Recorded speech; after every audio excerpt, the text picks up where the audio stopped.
మీరన్నారు కదా! అదేంటి లేదు. 'కే బ్యాచ్' అంతా కలిసి ఆడుతున్నారన్నారు చాలామంది. కన్నడ యాక్టర్స్ ఎవరైతే ఉన్నారో, సో, వాళ్ళందరూ కలిసి టీ బ్యాచ్, ఆడుతున్నారన్నారు. టీ బ్యాచ్, కే బ్యాచ్ ఏంది బ్యాచ్ ఇది?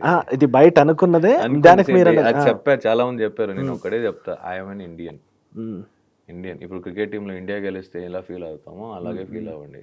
ఇట్స్ ఆల్ అబౌట్ ఇక్కడ ఆ బ్యాచ్, ఈ బ్యాచ్ ఈ ఫేవరిజం, గ్రూపిజం లేదు.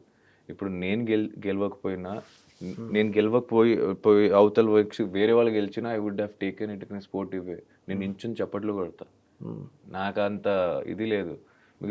I am more important to like నాకు చాలా ఇంపార్టెంట్ అనేది ఎమోషన్స్ దాన్ వాట్ ఎవర్. ఈ గేమ్ మైండ్ గేమ్ అని ఆడే వాడినైతే నేను ఇప్పటికీ ఎక్కడో ఉండాలి. నన్ను నిజంగా నాకు నా లైఫ్లో. సో ఈ K batch, T batch, B batch, C batch ఇవి లేవు. There only one batch, Indian batch. అయిపోయింది. అది ఫిక్స్ అయిపోండి.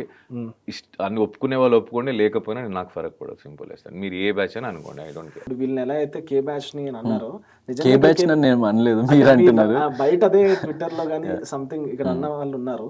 సో, మీకు కూడా లోపల అదే నేను అనిపించింది. యాక్చువల్లీ ఏంటంటే అర్థం కాలేదు మళ్ళీ. వాళ్ళు కూడా గ్రూప్ గా ఉన్నారని అన్నారు కదా. లోపల మీకు అనిపించింది, బయట కూడా అదే నేమ్ తో వాళ్ళని కొంతమంది పిలుస్తున్నారు. ఓకే. సో మరి మీతో ఉన్న వాళ్ళు నిజంగానే సపోర్ట్ చేశారా? ఇప్పుడు హరితేజ గానీ నన్ను సపోర్ట్ చేశారన్న? లేదు, నాకు ఎవరు సపోర్ట్ చేయలేదు ఏ పాయింట్లో. నేను ఓపెన్ గా చెప్పిన నాకు ఏ సపోర్ట్ వద్దని కూడా చెప్పిన. సో ఎందుకంటే ఇది నా పాయింట్ ఆఫ్ వ్యూ, నా స్టాండ్ పాయింట్. సో నన్ను నమ్మే వాళ్ళు, ఓకే అనుకునే వాళ్ళు, వాళ్ళకి చేయాలనిపిస్తే చేస్తారు, చేయొద్దు అనిపిస్తే చేయరు. కానీ నేను ఎప్పుడు ఓపెన్ గా ఎవరిని నన్ను సపోర్ట్ చేయండి అని కానీ, నన్ను ఇంకా అడిగితే ఒకవేళ నీకు సపోర్ట్ చేయాలంటే వద్దు అని చెప్పిన సిచ్యువేషన్స్ ఉన్నాయి. రోహిణి గానీ అంటే ఇప్పుడు నాలా కొంతమంది ఆలోచించేవాళ్ళంటే, అలా ఒక్కసారి ప్రతిసారి నేను ఇండివిజువల్ అని చెప్తే అది ఒక కార్నర్ కదా. అంటే నన్ను వీళ్ళందరూ టార్గెట్ చేస్తున్నారని ఆడియన్స్ చెప్పినట్టు కదా. అంటే అది నిజంగా జరిగిందే కదా. నేను ఇండివిజువల్గా ఆడుతున్నా అన్నది నేను చెప్పిన. సో అక్కడ గ్రూప్గా ఆడుతున్నారు అనేది చెప్పిన. సో వాట్ ఈజ్ దేర్ అన్నది నేను చెప్పిన తప్ప.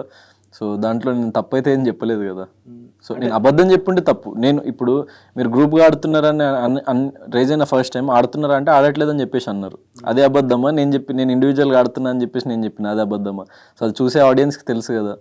సో అది నా పాయింట్. వాళ్ళు కూడా ఒప్పుకున్నారు. ఇప్పుడు ఆ తర్వాత చాలా సార్లు వచ్చి ఎప్పుడైతే ఇంకా వీకెండ్ ఎపిసోడ్ లో గ్రూప్ ఆడడం ఏంటి తప్పు అని అన్నప్పుడు వాళ్ళు కాలర్ ఎగరేసుకొని అవును గ్రూప్ ఆడుతున్నాం అని చెప్పేసి అన్నారు తప్ప. ఒకే మాట మీద ఉన్నారు. ఇప్పుడు ఒక టైంలో కే బ్యాచ్ అంతా ఒకటి, నిఖిల్, పృథ్వీ, యష్మి, ప్రేరణ వీళ్ళంతా కలిపి ఆడుతున్నారు అని వచ్చిన వైల్డ్ కార్డ్ ఎంట్రీస్ అన్నారు. ఒక టైంలో మీ నలుగురి మాట్లాడుకొని చేసిన టైమ్స్ ఉన్నాయి. సో దాన్ని ఎలా బయాస్ అంటారా, ఏమంటారు? ఓకే, ఫస్ట్ ఆఫ్ ఆల్ ఈ కే బ్యాచ్, టీ బ్యాచ్ ని ఎవరు స్టార్ట్ చేశారో అందరినీ తిట్టేయాలని ఉంది నాకు. ఓకే. ఎందుకంటే ఏంటది, వాట్ ఈస్ దిస్ బ్యాచెస్? ఎందుకంటే ప్రతి ఒక్కరు ఇండివిజువల్ ప్లేయర్ గా వెళ్ళాము. ఎవరికి అన్న, తమ్ముళ్ళు, చెల్లెలు, అక్క, అమ్మ ఎవరు లేరు అక్కడ.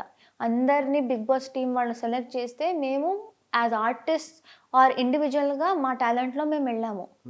అండ్ అక్కడ మేము ఏమైనా వేరే భాషలో మాట్లాడుకుంటూ కూర్చున్నామా? తెలుగులోనే మాట్లాడుతున్నాం కదా. తెలుగు షోనే చేస్తున్నాం, తెలుగులో మాట్లాడుతున్నాం, తెలుగు ఇండస్ట్రీలో పని చేస్తున్నాం. అక్కడ పార్టిసిపేట్ చేస్తున్నప్పుడు మీకు కన్నడ బ్యాచ్, తెలుగు బ్యాచ్ ఇదంతా ఎందుకు రావాలి? అండ్ అలా చూస్తే నేను తమిళియన్, నేను ఆ కన్నడ కే బ్యాచ్ లో కూడా రాను. నేను ఇంకో టీ బ్యాచ్, నేను తమిళ్ బ్యాచ్ నేను. సో నాకు ఇది అర్థం కాదు. ఎందుకంటే మేము ఆడుతున్నామా, మీకు అర్థమయ్యే భాషలో మాట్లాడుతున్నామా, మా ఎఫర్ట్స్ మేము పెడుతున్నామా, దాన్ని చూడండి. ఎక్కడి నుంచి వచ్చాను, ఎక్కడ పుట్టాను, ఎక్కడ పెరిగాను మీకు ఎందుకు? నేను మీకు నచ్చుతున్నానా, చేయాల్సింది నేను చేస్తున్నానా అంత చూడాలి, ఎఫర్ట్స్ చూడాలి, దాన్ని అప్రిషియేట్ చేయాలి. సో మధ్యలో బయటకు వచ్చాక నాకు తెలిసింది మధ్యలో ఈ కే బ్యాచ్, టీ బ్యాచ్ అనేది ఒక సపరేషన్ జరిగిపోయింది అనేసి. చాలా అన్ఫేర్ అనిపించింది. ఎందుకంటే నేను అక్కడ కూర్చుని కర్ణాటక బెస్ట్, లేకపోతే కన్నడలో మాట్లాడదాం తెలుగులో ఏంటి అని ఎవరైనా చెప్పారా?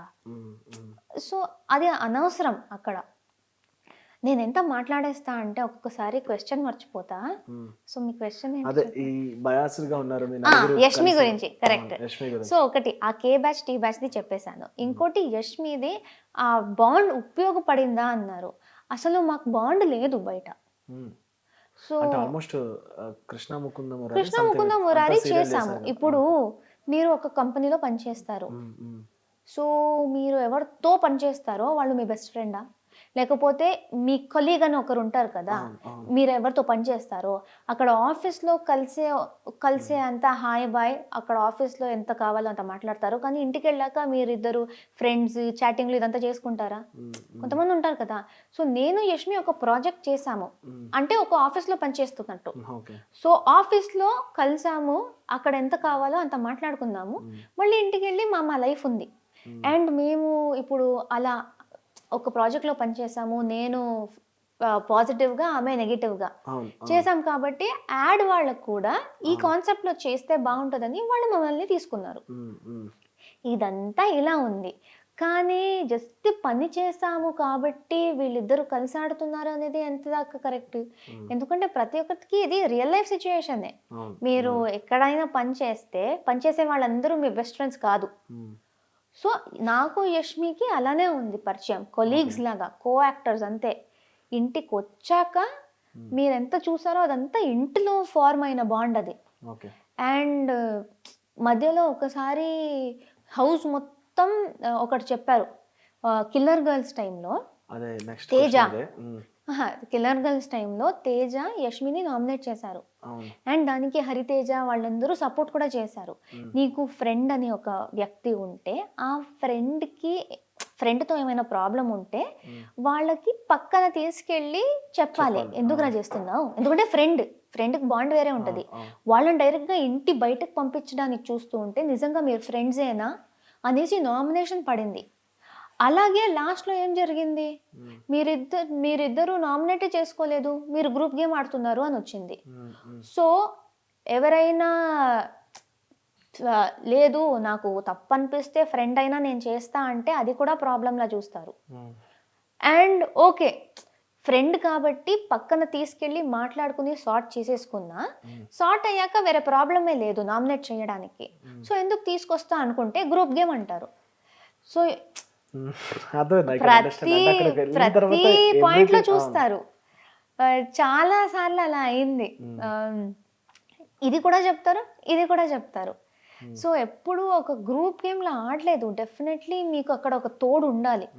ఒక హౌస్ లో లాక్ అయి ఉన్నారు మీరు, 105 days లాక్ అయి ఉన్నాం, టీవీ లేదు, మా ఫ్యామిలీ వాళ్ళు లేరు, ఏమున్నా ఏం ఫీల్ అవుతున్నా అక్కడ ఉన్న టెన్షన్కి ఒకరు ఉండాలి మీరు షేర్ చేసుకునేది.